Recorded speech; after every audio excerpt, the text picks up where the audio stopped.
YouTube? This is Rebecca the Diva coming at you with another video. But before I get into this video, if you're new, welcome to my channel. My name is Rebecca. All I'd like for you to do is stick around. Go ahead, hit that subscribe button, and when you do that, hit the notification bell and select all. So hopefully when I upload a video, YouTube is not bugging. They'll notify you that I, the Diva, has uploaded a video. Also, hit that share button because sharing is caring. There are no secrets over here on this channel. We'll do that. And go right on ahead and hit that like button because it helps me out a lot. And also leave a comment in the comment section for your girl, good or bad. Now, please understand that I'm that petty one. So if you're going to be petty and rude and nasty in my comment section on this channel, I'm going to return that favor. And for those of you who are coming back, welcome back, Diva Gang. What's up, what's up, what's up? It's your girl. Yes. Another video. As I know, y'all looking at the title like, oh, it's a story time. Because the title says my fiance cheated on me.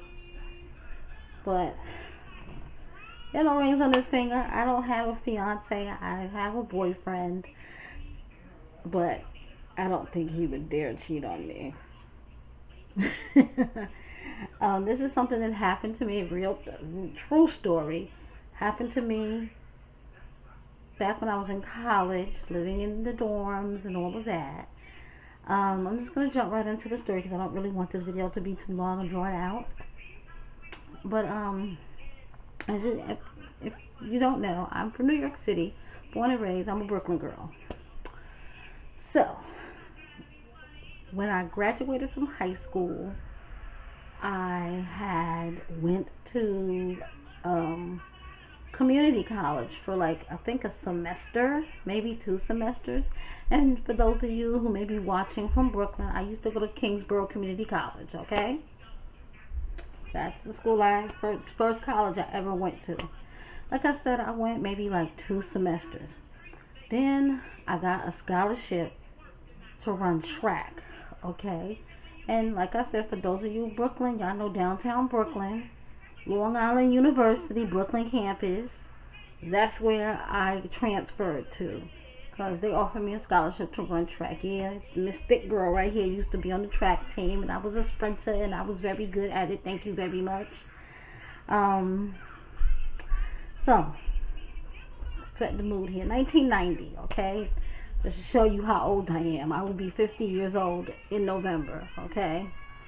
So 1990, year out of high school, I wanted to go away. But because I'm from New York City, never went away before. The only place I've ever been was Chicago because that's where my dad had lived. So every summer I had to go down to Chicago and spend my time with him. So that's the only place I've ever been. And I wanted to travel, but being only 18 years old, my mother wasn't having that. And for those of you from New York City who got New York City mamas, y'all know what I'm talking about. You can't do nothing. So I'm sitting up there, and I'm in school. Okay, I'm in the dorms, and I'm on the track team, and I'm a nurse. What was I nurse? No, I was a psychology student. Okay, and so I'm doing the damn thing, and I'm living the life. And for those of you who may be in college right now and you away and you live on campus, y'all know how much fun that shit the fuck is. That you just turn up, okay? And yeah, we have fun. So you get to know everybody, and you make friends. When I first got there on campus, I had a room to myself. So I liked that, but I didn't like that because I didn't like to be by myself. So I always was like never in my room. I was always in somebody else's room hanging out or whatever. And like I said, I was a part of the track team, so you know, I hung out with my teammates basically. So it was just one girl on my team. Me and her got really close. Her name is Nairobi, okay? And she was a real pretty cute little girl. She was like half black and half, I think, Korean. And me and her just clicked for some reason. She was from, I want to say, like Philadelphia or somewhere. And me and her just clicked. We just like got along. We were like this, okay? And she didn't go to my school. She didn't go to Long Island University. I think she went to, I want to call the name of the school Pratt. It was like a engineering school. She was an engineering student. She went to Pratt, you know, and she was also on our track team for some reason. I think she had like dual enrollment. So me and her hung out and it was all good, you know what I'm saying? Never had no issues, never had no problems. No, anybody who knows me knows that I don't fuck with bitches, okay? I don't hang out with girls. Like right now, I don't have a friend, any female friends. I don't have no friends actually but my boyfriend, you know. You know, I'm going to say a best friend, but due to the issues that I have with my boyfriend, you know how you get on the phone, you talking to your homegirl all the time and shit. Like, I guess she was going through her own shit, so she really didn't want to hear my shit, and she had a lot of negative things to say, so we fell out. And this was like in June, I think. Could have been July. But we haven't talked since, and it's been almost 2 months, so it is what it is. I don't beg a bitch to be my friend. And if you couldn't take the time out to just listen to your bestie that you've known for 20 some years, then you wasn't really for me like that. So it is what it is. So I'm in college. I'm on the track team. Me and Nairobi kicking it, hanging out. Also hung out with a lot of other people. But mostly, like I just said, I don't fuck with bitches. So I hung out with the dudes. A lot of dudes. So it was this one dude, it was a white boy, I used to hang out with on the track team. His name was John. Cool little white boy. And his roommate name was Devon. Oh my God. Devon was like 5'10", little muscular little body, just dark and chocolate, because I love a chocolate man. Don't get it twisted, honey. My boyfriend is caramel complexion right now, but you know, a dark skinned brother. And me and Devon was from Atlanta, so I automatically was like, wow, he's not from here, he's different. You know, and we just hit it off great. So me and Devon started seeing each other, you know, and at that particular time, I was a virgin, okay? I wasn't having sex with nobody because growing up in the hood in Brooklyn, you know, I'm in the 7th and 8th grade and there's 12 and 13-year-old girls getting pregnant. And that was just crazy to me. So I decided a long time ago that I was never going to have sex until I found a husband and was going to get married. Okay, boom. So me and Devon just getting real close. It's like the middle of the semester, and we thugging it out together. That's my boo. I'm his boo. We together, okay? Like, when you didn't see me, you was like, where Devon at, girl? That's how we was. Like, he slept in my room. I slept in his room. Mind you, I'm a virgin. So, nothing really below the waist was going on my behalf, okay? And he, being a southern gentleman, was willing to wait.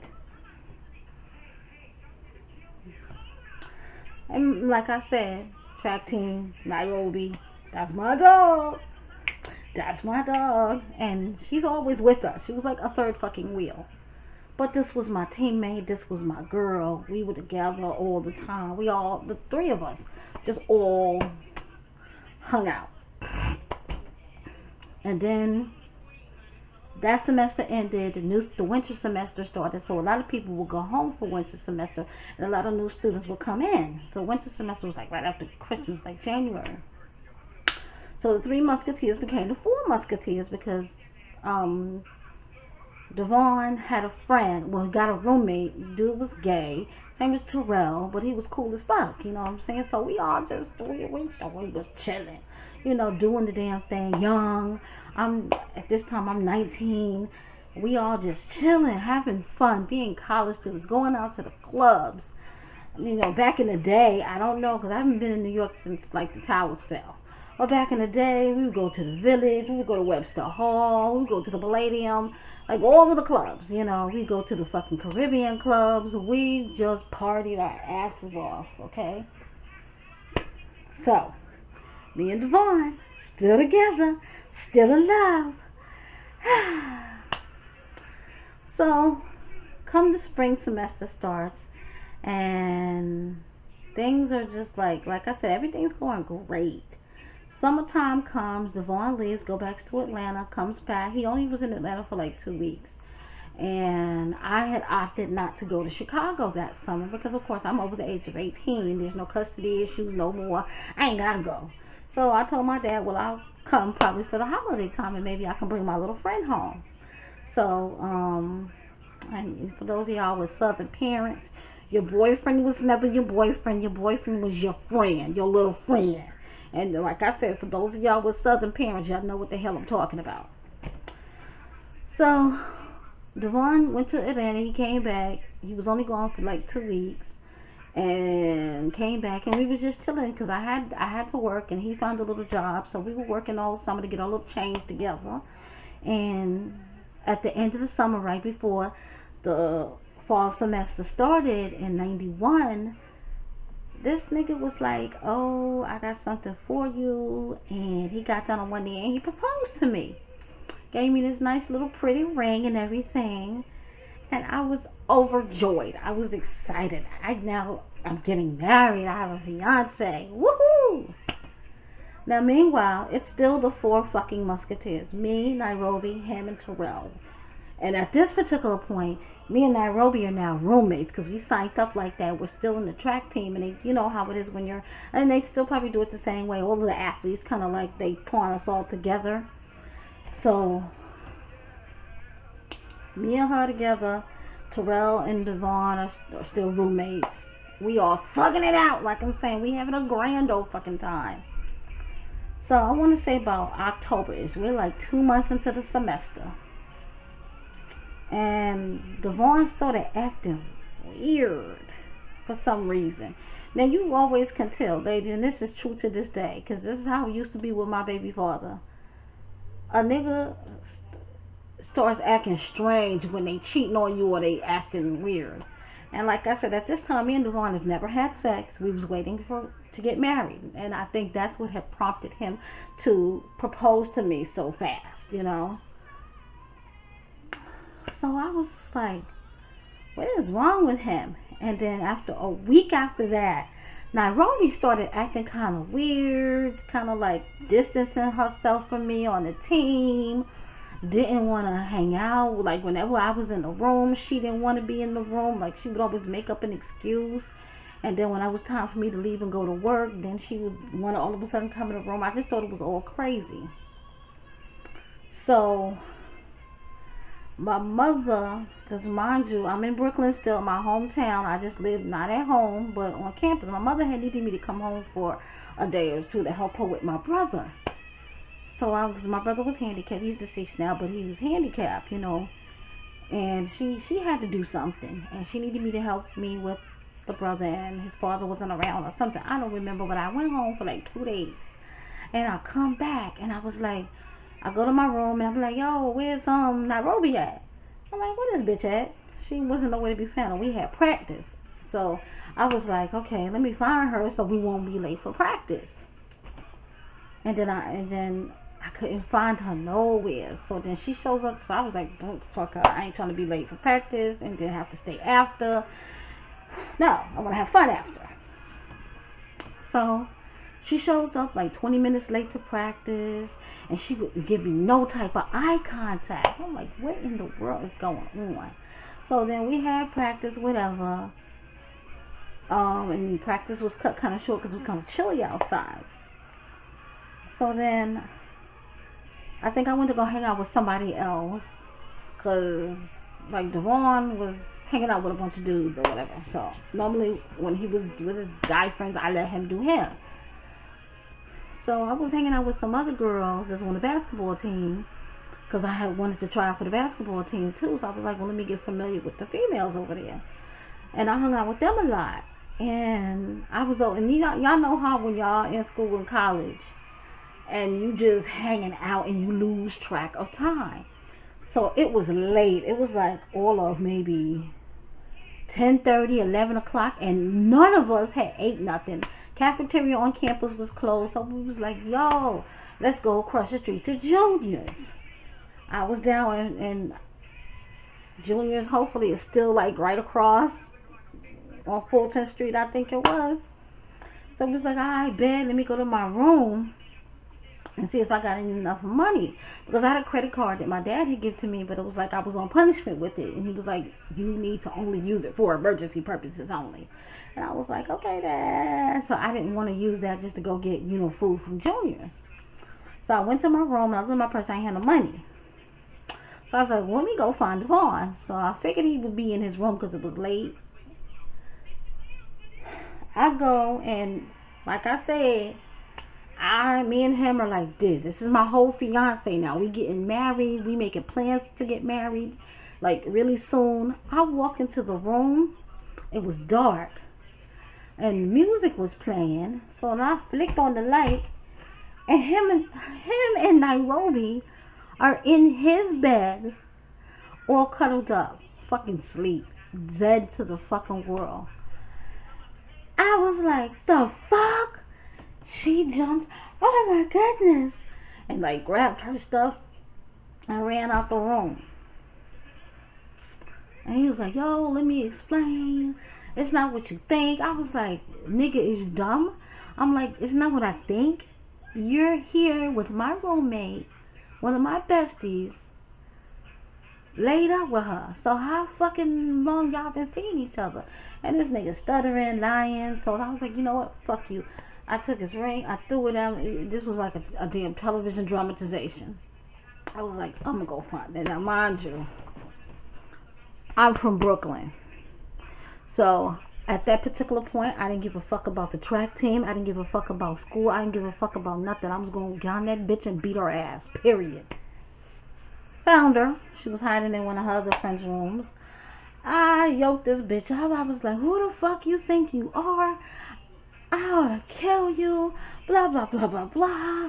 And everybody's like, yo, don't do it, leave that girl alone. Both y'all on the team. You don't want to get thrown off the team behind this dumb bitch. Wait till after the semester's over and mollywop that bitch. Needless to say, the semester ended. I broke up with Devon, never talked to him again. No. That is not true. We didn't talk until like a semester and a half later. Like, it was obviously that he was just a ladies' man, and it was like he was fucking these bitches like all around me, and I was just blind and oblivious to it. I don't know why. When I was younger and up until my later adulthood, I was like that. I was like, because I'm faithful to a guy, he's gonna be faithful to me, Never in a million gazillion years that I thought that my first love would do this to me. And it was so hurtful. Oh my God, it hurt my heart. Because I'd never had a boyfriend before. This was my first real boyfriend. This was my fiance. We were getting married. And you're fucking this bitch? And the thing that hurt me so much, because back then, I had really bad low self-esteem. Like, certain people will get in my comments and make fun of my teeth because I have buck teeth. I've always had these buck teeth. But as I got older, and then I realized, ooh, men love this gap in my mouth. No, let me stop. But as I got older, I learned to love who I am. I love my dark melanin skin. I love my short, kinky hair. And I love my gap in my mouth. So back then, I had very low self-esteem, and that, seeing him cheat on me like that, just really broke me. Like, broke me. And then from that point on, I didn't trust nobody. I didn't trust niggas. I didn't trust bitches. I walked around like some hardcore thugged out bitch. And he was dating here and there. And then, like I said, a semester and a half later, and needless to say, the girl Nairobi, she left. She, I think, got an apartment off campus because her dad was, like, I don't know what he did, but her father had, like, a lot of money. So he got her an apartment off campus, and I never heard from her again, you know. And she quit the track team, everything. So then, like a semester and a half later, Devon starts talking to me again. And I'm like, at that particular time, I wasn't really dating anybody, you know, because I was just like, I'm to myself. Like I said, I'm not messing with nobody. I just want to focus on school, and that's it, you know. And I had plans. I wanted to move to Atlanta. So, who was texting me good morning? I wanted to move to Atlanta, so. And not because of him. I know y'all thinking like, damn, this nigga's from Atlanta. Now she wanted. It wasn't. It's just I had an auntie who moved in. She was like, oh, this is the new black Mecca. Blah blah blah blah blah blah blah blah. I'm like, okay, you know. So we started back talking again. It wasn't serious at all because I told him, I was like, I never can date anybody that I can't trust. You know, if I don't trust you, then I'm damn sure not gonna date you. But we would hang out. You know what I'm saying? We'd go to the movies together. He would buy me food, stuff like that. You know. So, and then the next semester. So this is our third semester there. Okay. New people come, people go. So the new people come, and there was this white girl named Melissa. And she was always with Devon, but Devon would always say, oh, I'm not with her. I was like, yeah, okay, whatever. You know, and Melissa didn't like the fact, I guess, that me and Devon were close. But because I'm just that person, like, if we're together and we had an issue and we broke up, you cheated, however that goes, I'm not gonna, you know, especially if we have to be in the same vicinity, I'll still be cool with you. I'll still be friends with you. And like I said, I was young at the time. So it was nothing to be Devon's friend, you know. Like I said, there was no more feelings there, for me at least. Now, I can't speak on his behalf, you know, because he stuck by me real close. So he started dating a little white girl, Melissa. And I think Melissa was from Wisconsin, I want to believe. She was one of the Midwestern towns. And there was nothing cute about her, this average little white girl. And like her and Devon became an item. But me and Devon were still like this. And Melissa, I think, had a problem with it. Because like Devon would see me coming, he would literally turn around and I'd have to chase after. Like, nigga, what is wrong with you? Oh, Melissa see me talking to me. I was like, I don't give no, like I'm saying, I'm from Brooklyn, so you know how this is going. I don't give a fuck about Melissa seeing me talking to you. Fuck that bitch. I've always had that type of attitude. So he was like, well, I just don't want no trouble. So I was like, I don't care. We're friends, you know. And I guess she thought that, you know, because I was his ex-fiance, we were intimate and things, and we had intimacy, but it wasn't sexual. Like, we never had intercourse, let's just put it that way. So one day I had just stopped by Devon's room because I had to ask him a question about some gossip that was, you know, had to do with somebody else. So like I said, we just used to come into each other's rooms like that. So I just opened up the room door and he was laying down asleep and she was rubbing his feet. And I was like, yeah, you get the white girl because I'm not finna rub your feet, boy. You got me fucking twisted. She was like, what the fuck do you want? And I was like, first of all, I will fling your ass out this window. And it was, I think, like the 14th floor. I said, so watch how you talk to me. Oh, don't threaten me. I was like, I'm here for him, not you. And she was like, let me tell you this. He's asleep, as you can see. And he was knocked. The nigga snoring and everything.